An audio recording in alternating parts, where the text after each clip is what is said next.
happening? Are we live? Current news, man. Take it away. What we about to do?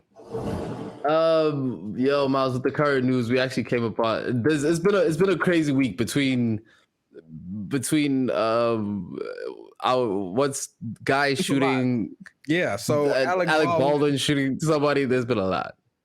That Alec Baldwin accidentally shot and killed one of the cinematographers and injured the director on the set of his show.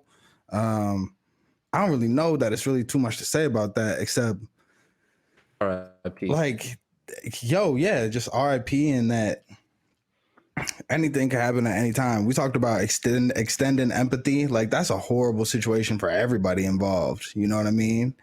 To just like, accidents happen, and that's just a clear example of a super uncomfortable one. So wishing everybody that's involved in that situation peace and happiness and the ability to not get their pitchforks out and torches at whatever production guy allowed that to be a loaded weapon, you know? Yeah, I heard it was a production lady, and I also heard it was not her first time giving an extra loaded weapon. But that's also the internet. We never know when something is actually right or not. Yeah. So with the focus of that is just, you know, yeah, love yours, hug your peoples. Like, I'm sure that her family was certain that she would come back, excited to talk to her about this movie, and that ain't how it worked out. So like, yo, every moment is important. Appreciate that. And yeah, yo, like, if you're on the internet out there, try not to be too insensitive to Alec Baldwin either, man. I'm sure he's going through it. I'm sure that's super traumatic for him. Yeah. And then the other story, I think that's real quick before we get into this current news that you see on the screen. Major churches in Africa strongly oppose LGBTQ. Was they found old boy.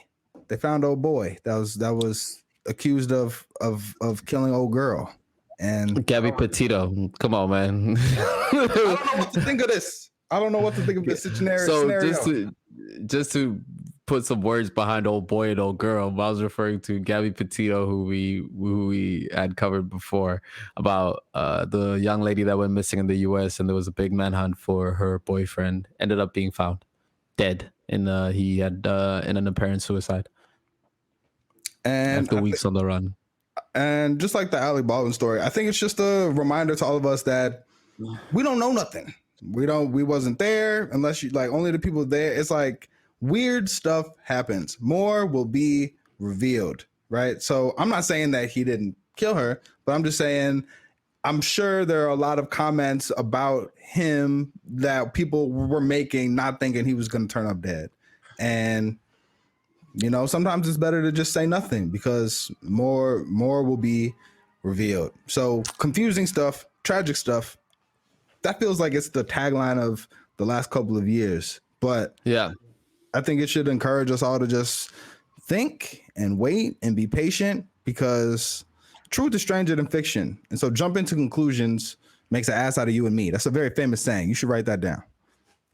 Hey, man, look. Going right off of that, RIP to all those people. RIP to Colin Powell as well, who we lost over the weekend. Colin Powell's strong black politician from the U.S. who was the first defense secretary. Potentially was also in the UN as well. RIP. Yeah, I read his autobiography. It was one of the first like giant thick books that I remember getting for Christmas and being like, this is government? Like, why do I need to know about this guy? But was the first black man to hold several very important positions in the U.S. government. And yeah, man, rest in peace to somebody who held the country down during some very, very troubling moments, you know, including 9/11, including like, as a black man in office, the pressure is unbelievable. So shout out to somebody who held that at least with grace. I can for sure say that. And definitely with dignity too. Hey man, getting into our main current news topic of the day. Across Africa, major churches strongly oppose LGBTQ. We are pulling this off of AP News just to do a quick read through the article. In Ghana, home to diverse array of religions, leaders of major churches have united in denouncing homosexuality as a perversion and endorsing legislation that would, if enacted, impose some of the harshest anti-LGBTQ policies in Africa. In Nigeria, the umbrella body of Christian churches depicts same-sex relationships as an evil meritage, the lengthy prison sentence prescribed under existing law. And in several African countries, bishops aligned with the Worldwide United Methodist Church are preparing to join an in the works breakaway denomination so they can continue their practice, refusing to recognize same-sex marriage or ordained LGBTQ clergies. That's what's happening. Thank you for bringing the story into it, making sure that we are grounded in the physics. Let me ask you though. So essentially what you're saying is that the churches are pushing back on any type of legislation that would make them have to acknowledge any type of gay or trans marriage, right? I think what more so we're reading, right, is a strong stamp of the church to declare their position in regarding the LGBTQI plus community. And so just I think in the midst of what is happening in terms of international relations and how the LGBTQ movement has been going on, it's with there being an increasing louder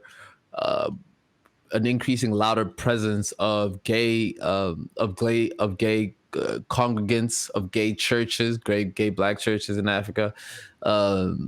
The question regarding where Africa's churches stand in regards to the LGBTQ plus community is quite. It was a pressing question for them to answer, and this is their stand. Because the gays are getting loud at church. The gays are getting louder at the churches. I am gonna change the name of this whole podcast to "The Gays Are Getting Louder at Church." Indeed, indeed, and as they should. Yo, so this is an interesting. I mean, I don't think anybody is surprised by the fact that the church. These are just to be clear and factual. These are Christian, Catholic oriented churches. Methodist churches. Yeah, I don't think it's a surprise to anybody that they ain't with the gays. I don't think that surprises anyone. Newsflash: African churches not for the gays. But you know what is interesting about this convo specifically, right, Miles, is that when you think of worldwide, the attendance rate, if we can count the church as a place that takes in attendance, right, a place that has an expansion model in how it grows, right? You need more congregants, you need more members for it to grow. That rate is slowing down. And the rate in which the church is able to find new members to go into it is slowing down significantly from even 3 years ago, from even 5 years ago. Worse so if you're looking at it from a window 10 years and beyond, which goes to which now puts the church, if we're looking at it on if we're using history as our reference, right? There's been many religions in history that have gone through this similar type of process where the expansion rate is quite significant, and the political, economical, and social relevance are what determine wars, what determine politics, what determine laws, right? As seen evidently through the tax break that churches are able to be exposed to.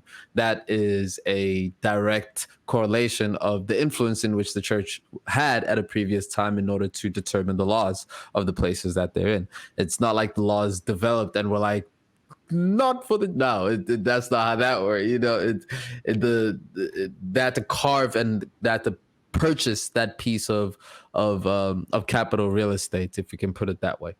All to say that I think it's decisions like this that lead towards that decline in this being seen at its most positive as a space of community, inclusivity, of growth, of healing, of meditation.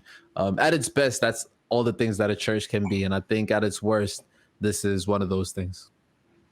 I hate that we have to name the episodes before we shoot them now, because we have had so many great names throughout this podcast. Like at their best, churches are love. I love that. It's like a side Yeah. song. It's amazing. But yeah, I think that's the interesting part of the conversation, right? Because as somebody who I went to church this morning, you know what I'm saying? As I do, you know, Weekly. Mama Gila. Just I didn't see y'all there. You know what I'm saying? I will hope that we get a chance to be in church together more often. But I was at church this morning. Yeah, if y'all can show up once in a while. I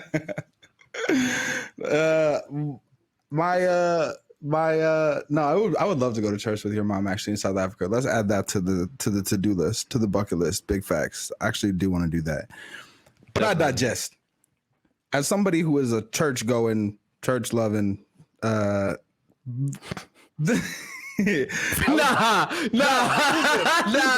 not gonna let you have it. Look, I thought about letting you have it for a second, but you lost me when you said church going, dude. I'm not gonna allow that. I'm not gonna allow you to lie to our people. All right, check this out. I'm at church weekly, on a weekly basis, multiple times actually. Mondays in the afternoon, Tuesdays in the morning, and Thursdays all day. I'm at church. I'm at the Chosen Tabernacle Bread of Life Food Pantry. You can find me there lifting heavy boxes, making sure that people get a little something to eat and whatever else they might need. But check this out. But the purpose, I say that to say that I spend time working in the church. I was at church this morning. Shout out to Friends and Family Day at Chosen Bethel. And I'm directly in contact and reminded every week of how much that space does for community, whether that is by being a vessel for resources, whether that's being a space just for people to come and be safe, whether that's being a space for people who need something to believe in. And the only thing that's keeping them going, keeping them from being on the streets, keeping them a code in their life is the church, right? And a space where people who, whether it's through addiction, whether it's through being in touch with the law, have opportunities to grow and to heal. Yeah. The church, I'm very aware and very in touch that churches, especially here on the south side of Chicago and in many Black communities of the United States, are still one of the most reliable hubs of resources, right? And so the interest in this conversation comes when you pair that with that they have a history of being those hubs, especially in the Black community. But also there's a history of tradition that is very much anti-LGBTQ, right? And as a brother who considers himself to be free love, can I say that? Can I say free love? Can I say I just support free love as a support of like, I don't care what you do or who you do it with or what you was or what you is now, just free love. Free love. Free love t-shirts coming soon. Like, I don't know if that's what they saying nowadays, but that's what I mean when I say like, yo, I'm just free love, yo.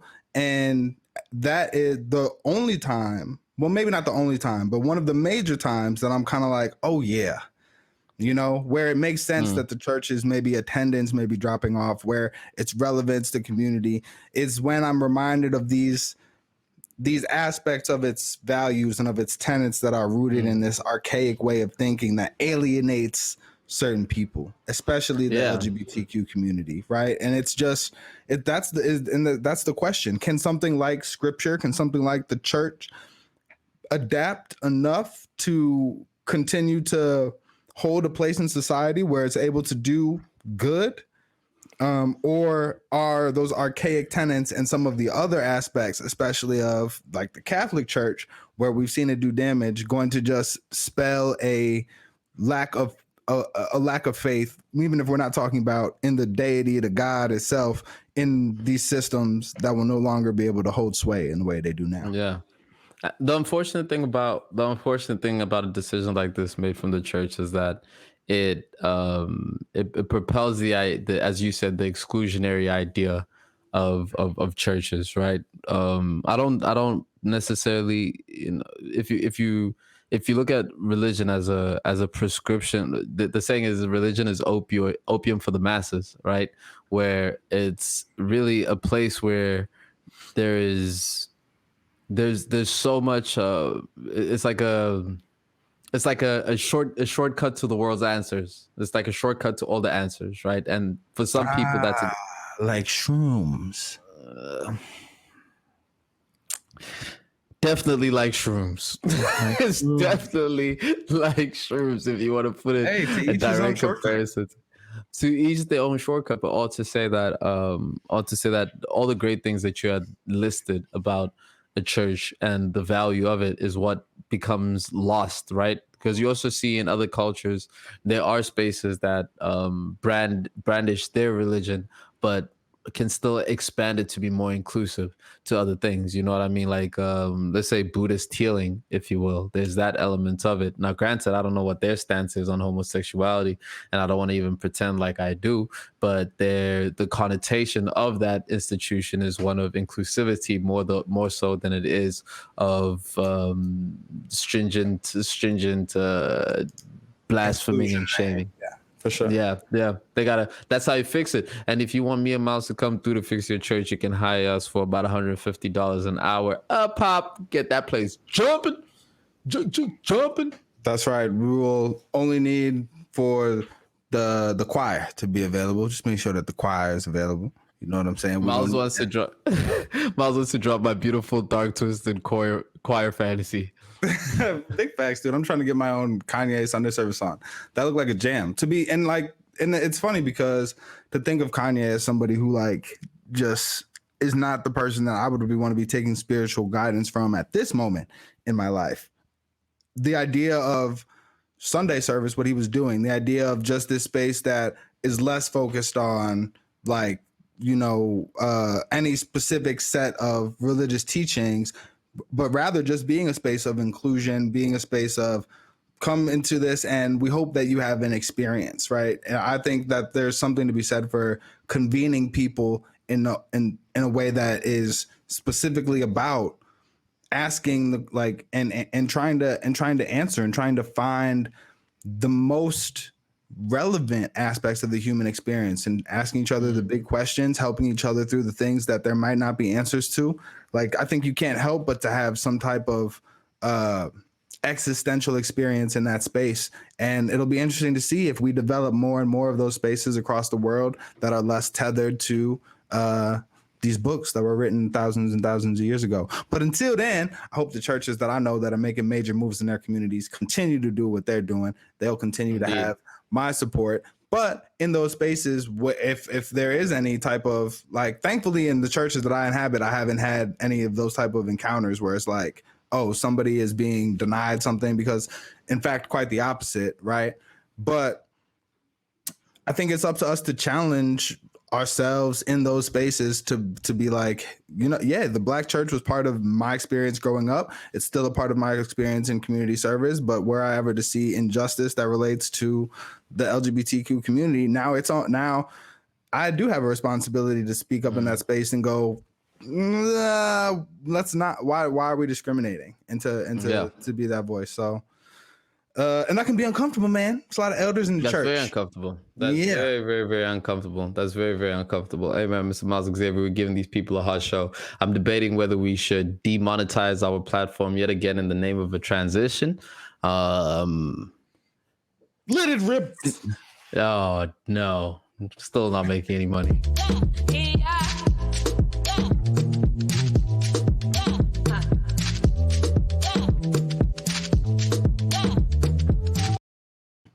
And we do that because it's not about the money. Although, as I said before, if you think it's worth $1, let us hold that.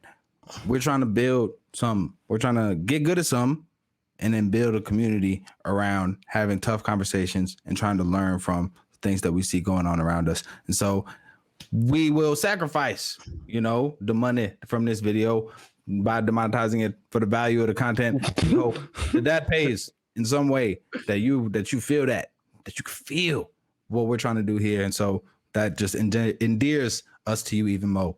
and we engender your support. Like, comment, smash that subscribe button.